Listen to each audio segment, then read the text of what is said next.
Hi guys, welcome back to the Propelio Academy. Hope you're having a good time. Today we're going to talk about something super important that really gets missed out on. It's called water damages. Lots of different water damages out there, 5 types to be specific, and we've already had a discussion on one of them. So let's go ahead and dive in so you can learn about these other little tricksy pieces that may or may not be covered in your policies. So the types of water damages are flood, repeated seepage and leakage, foundation water damage, the backup of sewer and drains, and of course sudden and accidental discharge. So what kind of coverage do you need? Based on what I just said, I hope everyone at home is answering all of them, because that is the correct answer. And let's get into what each of these actually means so that you know. Again, flood only covered in Texas by a separate flood insurance policy, okay? And flood, again, is described as all surface water that ingresses into your property. Now, when I say that as a caveat, there are some apartment policies and some mastered, shared, and layered policies that will automatically include flood in them, but then you're sharing limits with everybody else that's on the policy, and you may or may not know who those people are or where their risks are. So it's a little bit more risk, although you do get the economies of scale. But when it comes to residential individual policies in this state, which is different state to state, that's a separate policy that you have to procure, okay? So again, that's all exterior surface water that might ingress into your property is technically considered flood, all right? Very simple definition. So repeated seepage and leakage, come with me and let's look at this a little bit. So repeated and seepage and leakage can come from a lot of different sources. It can come in from the seals that you have around your house, like your window seals, roof seals, the flashing around your chimney, maybe around the gutters where they've been put in. Sometimes those seals wear out in older homes, or maybe you had new windows replaced and they didn't seal it properly. And so wind-driven rain and other moisture from outside is starting to leak into the house, and it's soaking into your cement board and it's soaking into your frames. And so it may take a really long time before you see the mold or the wet spots or the squishiness or the stains that tell you that you're starting to have a problem, which is unfortunate. If you have a claim and it's based on repeated seepage and leakage, it's very possible that they can determine that that's been going on since before you had your insurance coverage with that carrier, and they're going to tell you to go back to the carrier that you had before. But if that's a house that you've purchased, it's going to be the prior owner's insurance carrier, and then things get a little touchy, to say the least. Usually these types of claims are slow to show damage because it's not excessive amounts of water, and you usually don't see it until you squish in the floor or you get a stain in the ceiling or you start to see mold on the wall. And by then it's been going on for a little while, okay, to really inundate those areas. And you might find that this type of water damage has its own separate deductible. So it might not fall in your AOP, which is all other perils, and of course not in your wind-hail deductible. It could be a separate line item deductible. So you'll want to check your policy for that to make sure it's worth making the claim if you think you have one of these. Now we're going to talk about foundation water damage. This happens a lot in Texas because in Texas we have a lot of slabs. There's plenty of pier and beams too, but a lot of slabs, and our foundations, especially in North and Central Texas, are constantly moving. We have a lot of different types of earth that are all converging together in this unique area where we live, and so the foundations are shifting, and when they do, they can crack an internal slab piece of plumbing. When that happens, you get a sub-slab leak where the water is above the slab but under your carpet or your hardwood or your tile, whatever it might be, and it takes a while for that water to wick up and absorb into your wood until you squish, or until the tiles pop, or until the wood buckles and pops.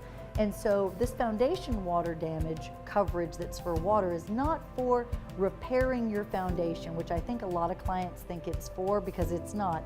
It's for fixing the water damage that is a result of the foundation shifting and creating a water hazard. This claim is not going to fix your foundation. It's most likely not going to repair the pipes, but it will fix the resulting damage if you have it. You can buy that in increments of 5 and 10,000, maybe 25,000 or 50,000. I've seen those slab leaks get pretty expensive because they go on a really long time before you start to notice them. Unless you're really hawking your water bill, you're not going to see that you have a leak somewhere.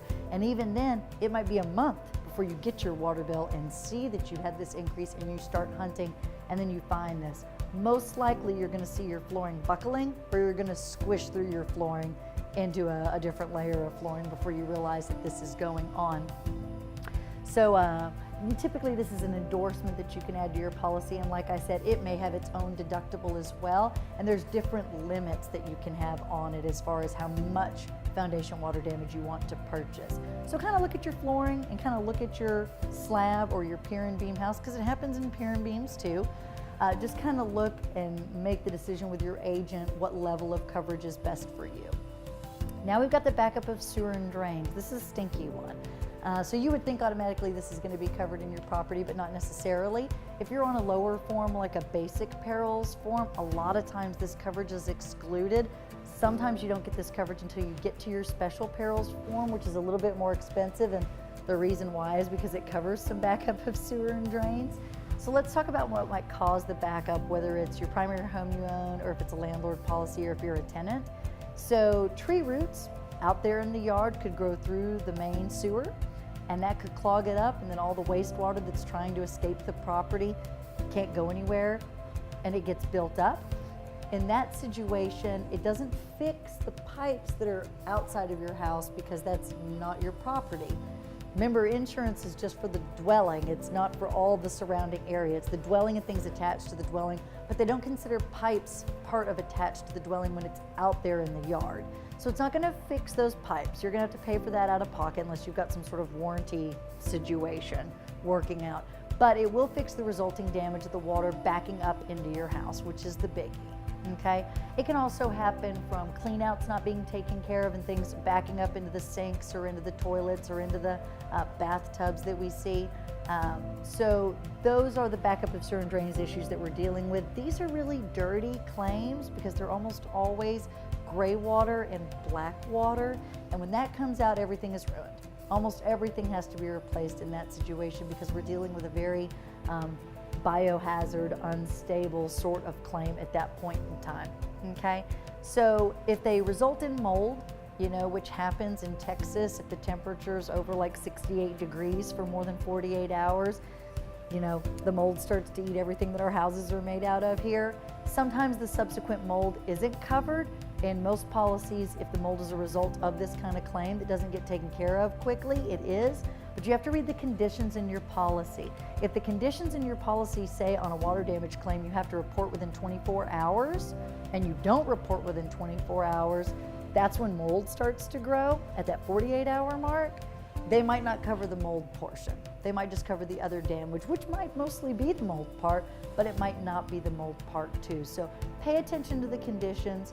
Make sure if you're out of town, somebody else is checking in on your place. That's when a lot of these kind of claims happen, and they go unnoticed and they fall outside of the conditions of your insurance contract, and then those claims don't get paid, which is kind of a bummer. Again, this could have a lot of separate deductibles too, so be checking your policy for that. We're going to talk about sudden and accidental. This is almost always covered in your policies. Random, sudden, and accidental discharge from your dishwashers, from your washing machines, from your water heater if you're not tankless, but also from frozen pipes, okay? So if it's from a pipe burst in a freeze, again, we have to look at the conditions of your policy. Are you supposed to be maintaining heat above 55 degrees and it's a vacant property and you don't have the heat turned on and it's 30 degrees outside? That claim might not get paid for because you're not falling in line with the conditions of your property, okay? Maybe you've gone out of town, maybe you've reduced the heat while you're out of town, even though it is an occupied policy. Again, maybe you're not following the conditional statements in your insurance contract. So when it comes to the freezing pipes, let's make sure that we are aware of it. Do your best as a homeowner or a landlord or a tenant to secure those pipes that are built in maybe older homes in any state that you're in down south where they didn't count on a lot of freezing events. Wrap the pipes with heat tape, throw some extra insulation in there, keep your heat on, keep your clean outs clean, you know, put vinegar down your drains or whatever kind of process you like to do so that the grease doesn't form as quickly higher up in the pipes, so that we don't have these expanding and contracting events that can cause them to burst and be sudden and accidental. The other thing that's cast as sudden and accidental is often from mechanical failure, which could be like your pressure vessel, your hot water heater, mechanically having a tensile weakness in the metal that's in a pipe, and it could just randomly blow under pressure, which happens a lot. If your policy automatically covers equipment breakdown and mechanical breakdown, then you're good. But some policies offer that as a separate endorsed coverage, and if you don't pick it and that's what happens, it may not be covered. So again, if you have a concern about it, please reach out to your agent and make sure that you're empowered and you know what you're buying, and like I always say, more importantly, what you're not buying with your insurance policies. So again, this may be covered or not covered in a policy. It may be able to be endorsed, and it may have its own separate deductible. So just check on those things. So here's the takeaways about water damages for you. You can't predict these sorts of claims. They often happen without any kind of prediction or any kind of awareness that they're coming up and that they're going to happen. For total coverage, just make sure you're on a special perils policy and that you've purchased these endorsements. They're usually not that expensive if they're available to you. The cause of the claim determines the resulting damages that are going to be covered or not covered. Okay? Remember, that's how an insurance claim works. It's based on the peril that caused the damage, and is the peril covered or not covered. And then if the peril is covered, the subsequent damages are almost always covered as well, as long as the conditions are met. I know that's tricksy. If personal property damage is also involved in the claim, remember that's a separate adjustment, because contents personal property are separate than the actual bricks and sticks of the dwelling. And again, if it's machine-based, like a pressure vessel, like I mentioned earlier with a water heater, make sure that you have equipment breakdown coverage or mechanical breakdown in your policy. So I hope that helps. I hope that lets you know how things are starting to fit together and it makes sense to you. That's what we're into here at Heritage. We want to make sure that we're investor friendly and investor knowledgeable for you guys. We're investors too. So if you ever need anything from us, feel free to reach out. I can be reached personally at 940-367-9740, or feel free to visit us on our website, heritageriskadvisors.com. Bye now.